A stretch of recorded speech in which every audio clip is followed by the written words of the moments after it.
ഇത് കോൺഗ്രസിൻ്റെ മാത്രം വോട്ട് കൊണ്ട് നേടിയ വിജയമല്ല, ഇത് പൊതുജനങ്ങളുടെ വലിയ പിന്തുണ കൊണ്ട് നേടിയ വിജയമാണ്. അപ്പോൾ ആ വിജയം ആർക്ക് അവകാശപ്പെട്ടതാണ്? അത് പ്രാഥമികമായി പ്രതിപക്ഷ നേതാവായി കഴിഞ്ഞ 5 വർഷം ഇടതുമുന്നണി വെറുതെ ഇരിക്കുകയൊന്നും ആയിരുന്നില്ല. ആ ഇടതുമുന്നണിക്കെതിരെ വന്ന ഓരോ പ്രതിപക്ഷ നീക്കങ്ങൾക്കെതിരെയും അതിരൂക്ഷമായ ഭാഷയിൽ പ്രതികരിച്ചു. എല്ലാ പരിഹാസവും ഏറ്റുവാങ്ങി. അവരുടെ പരിഹാസം വി ഡി സതീശൻ എന്നുള്ള ഒരൊറ്റ നേതാവ് മുന്നിൽ നിന്ന് നയിച്ച വി ഡി സതീശൻ തന്നെയാണ്.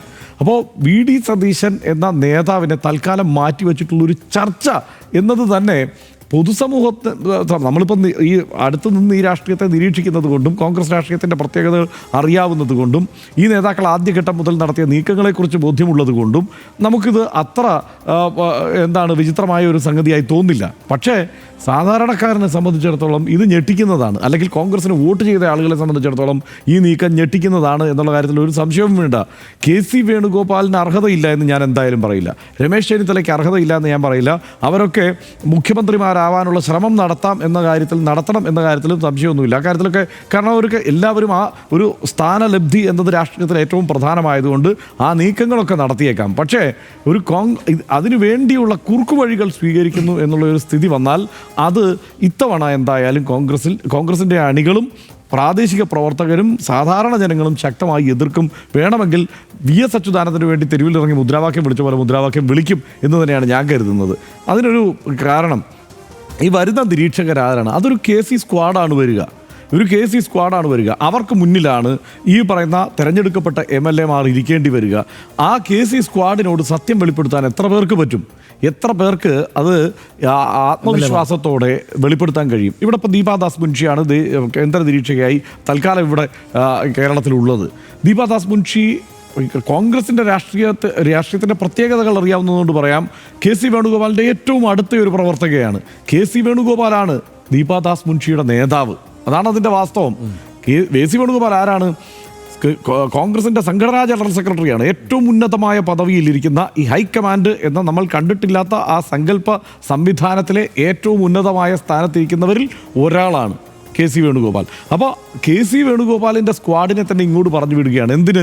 ഇവിടുത്തെ MLA-മാരുടെ എല്ലാം മനസ്സറിയാൻ. അവിടെ പോയിട്ട് രഹസ്യമായിട്ട് ഇത് മുമ്പ് കോൺഗ്രസ് ചെയ്തിട്ടുള്ളതാണ്. ഹൈക്കമാൻഡ് ഈ രീതിയിൽ തന്നെയാണ് ആളുകൾ മോഹസിന കിദ്വായി ഒക്കെ വരും. ഇവിടുത്തെ MLA-മാരുടെ താല്പര്യങ്ങൾ എന്താണെന്ന് ചോദിച്ചറിയും.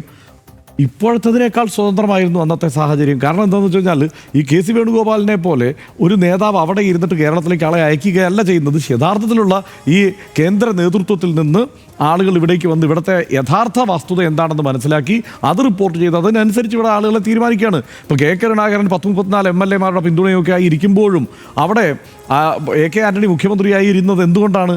കൃത്യമായി ഓരോരുത്തരോടും കാര്യങ്ങൾ ചോദിച്ച് മനസ്സിലാക്കി എത്ര പേരുടെ പിന്തുണയുണ്ട് ഓരോ വിഭാഗത്തിലും എന്ന് മനസ്സിലാക്കിയിട്ട് ആ തീരുമാനത്തിലേക്ക് എത്തി.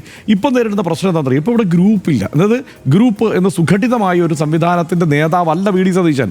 എനിക്ക് ഏറ്റവും ബഹുമാനം വി ഡി സതീശനുണ്ട്. കോൺഗ്രസ് രാഷ്ട്രീയത്തിൽ നിന്നുകൊണ്ട് പ്രവർത്തിക്കുന്ന വി ഡി സതീശനോട് എനിക്ക് ഏറ്റവും ബഹുമാനമുള്ള ഒരു പ്രധാനപ്പെട്ട സംഗതി എന്ന് പറയുന്നത് അദ്ദേഹം ഈ തെരഞ്ഞെടുപ്പിനെ നയിക്കുമ്പോൾ ഗ്രൂപ്പ് നേതാവായല്ല ഈ തെരഞ്ഞെടുപ്പിനെ നയിച്ചത് എന്നുള്ളതാണ്. അദ്ദേഹത്തിൻ്റെ ഇഷ്ടക്കാർക്ക് വേണ്ടി സീറ്റ് സംഘടിപ്പിക്കാനുള്ള തിടുക്കപ്പെടലിലായിരുന്നില്ല ഈ തെരഞ്ഞെടുപ്പിൽ. സീറ്റ് നിർണയ ഘട്ടത്തിൽ ജയിക്കുന്നവരാരാണ് എന്നത് കണ്ടെത്താനും അവരെ മത്സരിപ്പിക്കാനുമുള്ള ശ്രമമാണ് വി ഡി സതീശൻ എന്ന പ്രതിപക്ഷ നേതാവ് ഈ തെരഞ്ഞെടുപ്പിനെ നയിച്ച ക്യാപ്റ്റൻ നടത്തിയത്. അപ്പോൾ ആ വി ഡി സതീശനെയാണ് ഇവരെല്ലാവരും കൂടി, അതായത് ജയിക്കുന്നവരെ വി ഡി സതീശൻ കൂടി ചേർന്നിരുന്ന് തെരഞ്ഞെടുക്കുകയും അവരെല്ലാവരും കൂടി വി ഡി സതീശനെ വെട്ടി കെ സി വേണുഗോപാലിൻ്റെ കൂടെ പോവുകയും ചെയ്യുന്ന ഒരു അവസ്ഥയൊന്ന് ആലോചിച്ച് നോക്ക്.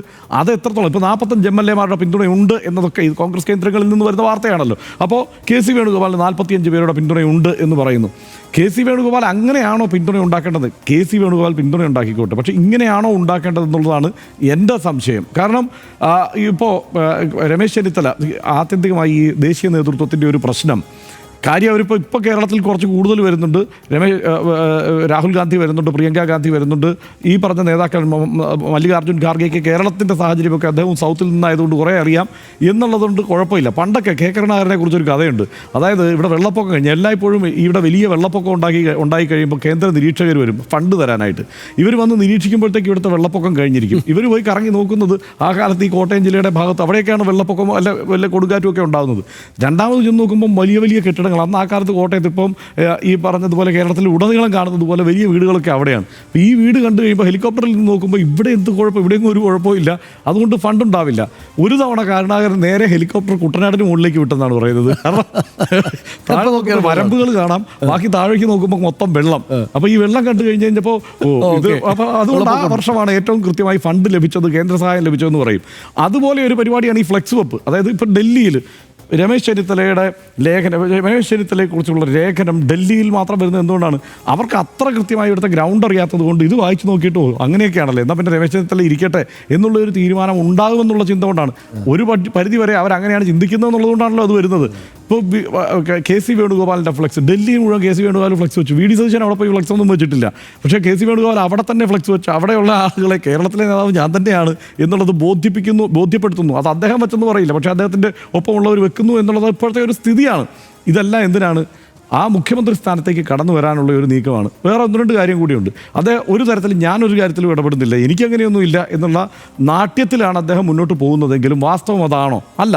എന്താ ഇപ്പോൾ നിഷാദ് റാവുത്തർ ഒരു ദിവസം നിന്നിട്ട് പറഞ്ഞു കെ.സി. വേണുഗോപാലിന് എന്ത് യോഗ്യതയാണുള്ളത്, ഇവിടെ തെരഞ്ഞെടുപ്പിൽ വിയർത്ത് വെയിൽ കൊണ്ടത് വി.ഡി. സതീശനല്ലേ, അദ്ദേഹം തന്നെയല്ലേ മുഖ്യമന്ത്രി സ്ഥാനത്തേക്ക് വരേണ്ടത് എന്ന് വിമർശിച്ച ദിവസം പിറ്റേ ദിവസം കേരളത്തിലെ മുഴുവൻ കോൺഗ്രസ് നേതാക്കളും, അതായത് കെ.സി. പക്ഷത്ത് നിൽക്കുന്നവർ എന്ന് പ്രത്യേകം തന്നെ പറയണമല്ലോ, മുഴുവൻ നേതാക്കളും കെ.സിയുടെ അപദാനങ്ങൾ കൊണ്ട് ഫേസ്ബുക്ക് നിറച്ചു. ഇത് നമ്മൾ കണ്ടതാണ്. ഇനി അതുകൊണ്ട് തീർന്നില്ല. കഴിഞ്ഞ ദിവസം സാദിഖ് അലി തങ്ങൾ പറഞ്ഞു, ഇത് ജനങ്ങളുടെ ഒരു വികാരമാണല്ലോ ഈ കാണുന്നത്. ജനങ്ങൾ ആ മട്ടിൽ വി.ഡി. സതീശനെ മുഖ്യമന്ത്രി സ്ഥാനത്തേക്ക് കാണുന്നുണ്ടെങ്കിൽ അങ്ങനെയാണല്ലോ സംഭവിക്കേണ്ടത് എന്നുള്ളൊരു പരാമർശം അദ്ദേഹത്തിൻ്റെ ഭാഗത്ത് നിന്ന് വന്നു. എന്താണ് പിന്നെ പിറ്റേന്നത്തെ വാർത്ത എന്താണ്? കോൺഗ്രസിന് വലിയ അതൃപ്തി. കാരണം എന്താണ്? ഈ ഘടകകക്ഷികൾ ഇങ്ങനെ മുഖ്യമന്ത്രിയെ നിർണ്ണയിക്കുന്ന കാര്യത്തിലൊക്കെ ഇടപെടുന്നതിൽ വലിയ അതൃപ്തി. പഴയ എ ഗ്രൂപ്പാണ് കെ.സിക്ക് വേണ്ടി ഇപ്പോൾ മുന്നിൽ കൊടി പിടിച്ച് ഓടുന്നത്. അവരാണ് ആദ്യം ഈ ഘടകകക്ഷികളെ ഇത്തരം കാര്യങ്ങൾ തീരുമാനിക്കുമ്പോൾ ഇവിടെ പരസ്യമായി അവരുടെ ഇടപെടൽ ഒരു പ്രധാനപ്പെട്ട സംഗതിയാക്കി തീർത്തത്.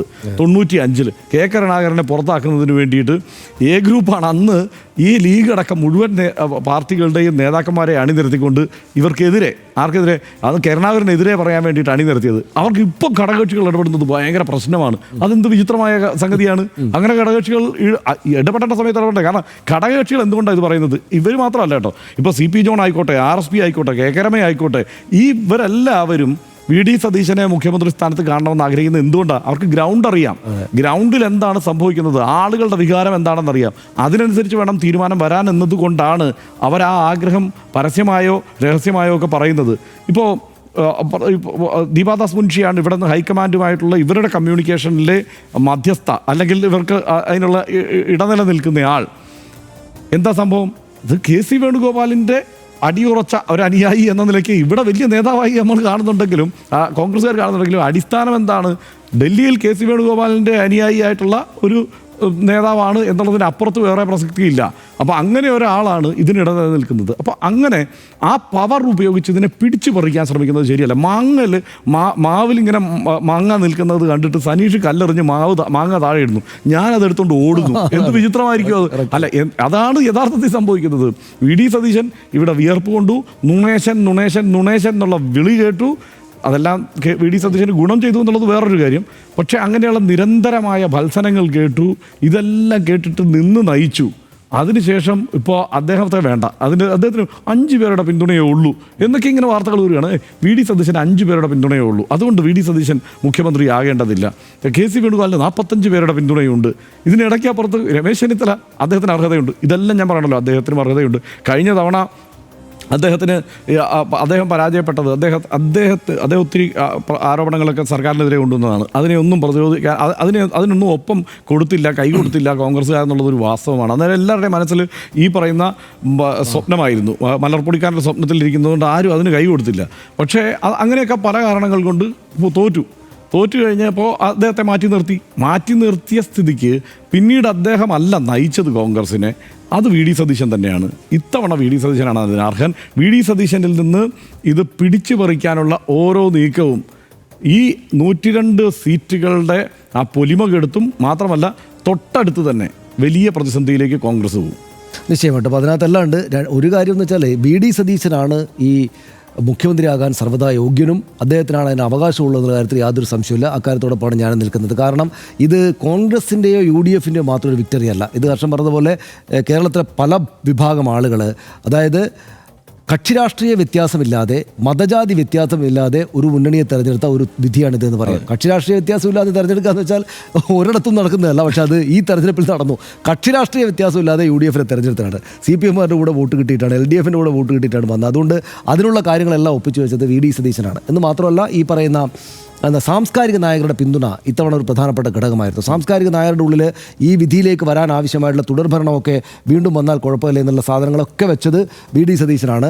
ഇപ്പോൾ സമൂഹത്തിൻ്റെ പല ഘട്ടങ്ങളിലുള്ള സാംസ്കാരിക സാമൂഹ്യ നായകരുമായിട്ട് ഇപ്പോൾ നമ്മുടെ സണ്ണി കബിക്കാടിന് സീറ്റ് കൊടുക്കാമെന്ന് പറഞ്ഞു, പിന്നെ സീറ്റ് കൊടുക്കാതിരുന്നിട്ട് പോലും ഒരു പ്രശ്നം ഇവിടെ ഉണ്ടായില്ല. അതെല്ലാം കൈകാര്യം ചെയ്ത് ആത്യന്തികമായിട്ട് VD സതീശനാണ്. അപ്പോൾ ഇതിലേക്ക് എത്തിച്ചത് VD സതീശനാണ്. ഒരു സംശയമില്ല, VD സതീശനാണ് പ്രധാനപ്പെട്ട മുഖ്യമന്ത്രി സ്ഥാനത്തിന് അർഹതയുള്ളത്. പക്ഷേ എനിക്ക് അവിടെ ഒരു കുഴപ്പമുള്ളത് പക്ഷേ, അതായത് ഈ രമേശ് ചെന്നിത്തലയുടെ പേര് കൂടെ ഞാൻ അതോടൊപ്പം ചേർത്ത് വെക്കും. KC വേണുഗോപാലിൻ്റെ കാര്യത്തിലേക്ക് ഞാൻ വരാം. കാരണം അദ്ദേഹം മത്സരിച്ചിട്ടില്ല.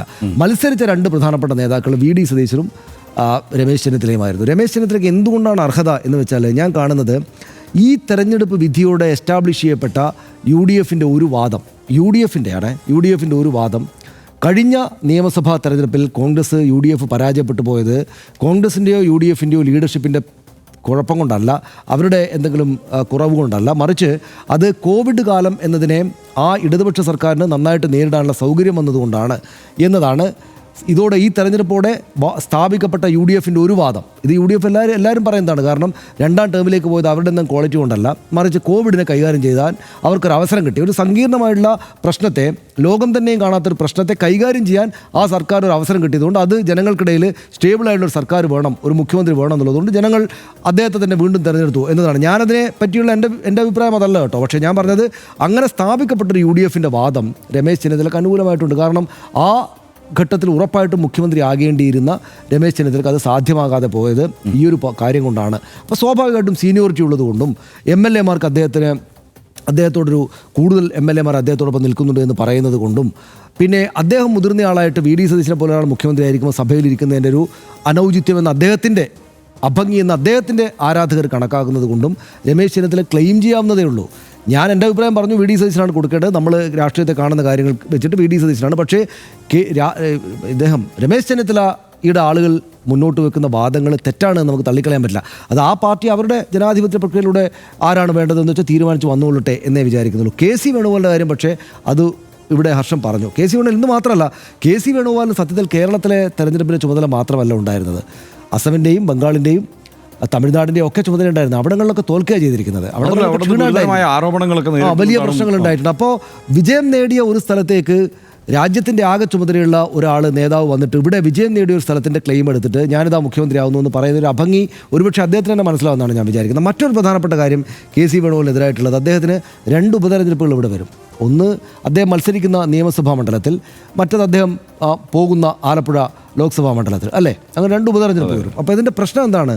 അപ്പോൾ അദ്ദേഹം മത്സരിക്കുന്ന ഇരിക്കൂറിലായിരിക്കും എന്നാണ് പറയുന്നത്. ഇരിക്കൂറിൽ ഓരോ ഉറപ്പുമില്ല കേട്ടോ, അല്ല എന്നാണ് പറയുന്നത്. എനിക്ക് അറിയാവുന്ന ഒരു മണ്ഡലത്തിൻ്റെ കാര്യം പറഞ്ഞാണ്. ഒരു പ്രധാനപ്പെട്ട ഉറപ്പായിട്ടും ജയിക്കും എന്ന് പറയുന്ന അവരുടെ ഒരു മണ്ഡലം ഇരിക്കൂറാണല്ലോ. സത്യത്തിൽ അങ്ങനെ ഉറപ്പാണോ ഹർഷ? അതായത് ഇരിക്കൂർ ഒന്ന് ഉറച്ച മണ്ഡലങ്ങൾ കാട്ടപ്പുഴകി വീണ മറ്റേ പക്ഷത്താണെങ്കിലും ജില്ലയിലാണ് ഇരിക്കൂറും എന്ന് നമ്മൾ ഓർക്കണം. അവിടെ AC ജോസഫ് 1987 7476 വോട്ടുകൾക്ക് മാത്രമായിട്ട് തോറ്റിട്ടുണ്ട്, അല്ല ജയിച്ചിട്ടുണ്ട്. ഈ അത്രക്കൊന്നും പോണ്ട. 2006 അദ്ദേഹത്തിൻ്റെ ഭൂരിപക്ഷം 1831 ഇരിക്കൂറിൽ. KC ജോസഫിൻ്റെ ഭൂരിപക്ഷം 2006 1831. നമ്മൾ വിചാരിക്കും അവിടെ ഭയങ്കര ശക്തമായിട്ടുള്ളൊരു മണ്ഡലമാണെന്ന്. അല്ല, അവിടുത്തെ നമ്പർ ഞാൻ പറഞ്ഞുതരാം.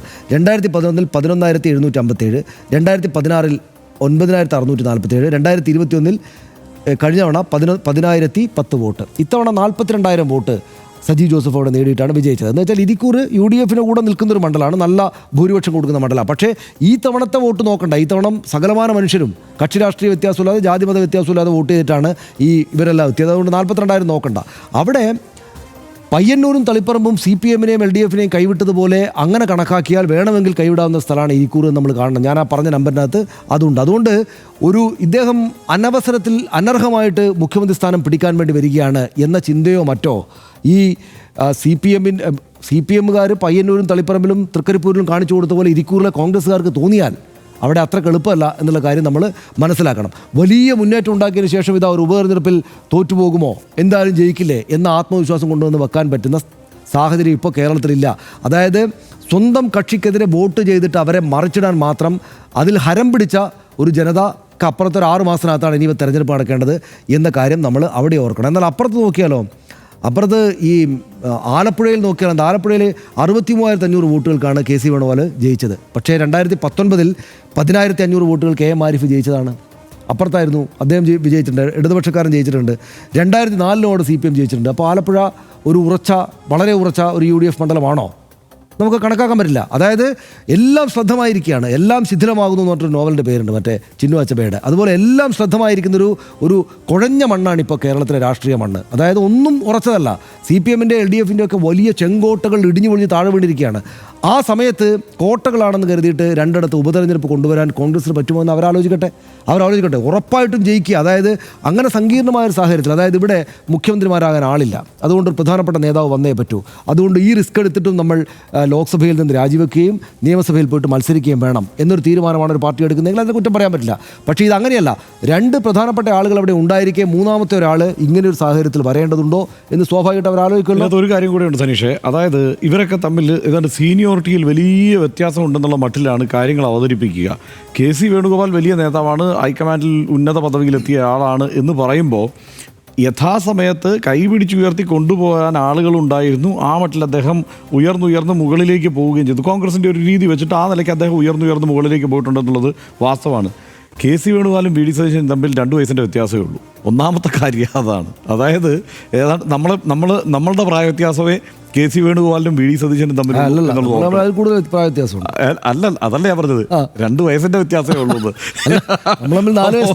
അല്ല എന്ന് സനീഷ് ആഗ്രഹിക്കുന്നുണ്ട്, പക്ഷെ സത്യം ഞാനൊരു കാര്യം പറയാം. അതായത് ആ ചെറിയ വ്യത്യാസമാണ് ഇവരുടെ പ്രായത്തിൽ പോലും ഉള്ളത്. KC വേണുഗോപാലും VD സതീശനും തമ്മിൽ ഒരു തലമുറയുടെ ആളുകളാണ് ഇവർ. എന്താ VD സതീശന് ഈ കാലം അത്രയും സംഭവിച്ചിട്ടുള്ളത്? KSU പ്രസിഡന്റ് ആകും എന്ന് വിചാരിക്കും, KSU പ്രസിഡന്റ് ആകാൻ കഴിയില്ല. യൂത്ത് കോൺഗ്രസിൻ്റെ പ്രസിഡന്റ് ആകും എന്ന് വിചാരിക്കും, യൂത്ത് കോൺഗ്രസിൻ്റെ പ്രസിഡന്റ് ആവാൻ കഴിയില്ല. മന്ത്രിയാകും എന്ന് വിചാരിച്ചു, മന്ത്രിയാക്കിയില്ല. അതായത് 2011 ഒരു സംശയവുമില്ലാതെ VD സതീശൻ മന്ത്രിയാകും, VD സതീശനും TN പ്രതാപനുമായിരുന്നു അന്ന് മന്ത്രിമാരാകുമെന്ന് വിചാരിച്ചിരുന്ന 2 പേര്. കാരണം അന്ന് ഫീൽഡിൽ, അതായത് ഇപ്പോൾ ഷാഫി പറമ്പിലൊക്കെ ഇങ്ങനെ പറന്ന് നിൽക്കുന്നത് പോലെ അന്ന് ഫീൽഡിൽ പറന്ന് നിൽക്കുകയും ചർച്ചകളിൽ ഏറ്റവും സജീവമായിരിക്കുകയും ഒക്കെ ചെയ്ത് അങ്ങനെ വളരെ വൈബ്രൻ്റായി ആ തെരഞ്ഞെടുപ്പിലേക്ക് പാർട്ടിയെ കൊണ്ടുചെന്ന് എത്തിച്ച നേതാക്കന്മാരായിരുന്നു ഇവരൊക്കെ. അപ്പോൾ ആ നിലയ്ക്ക് 2011 VD സതീശൻ മന്ത്രി സ്ഥാനത്തേക്ക് വരുന്നു എന്ന് വിചാരിച്ചു, കൊടുത്തില്ല.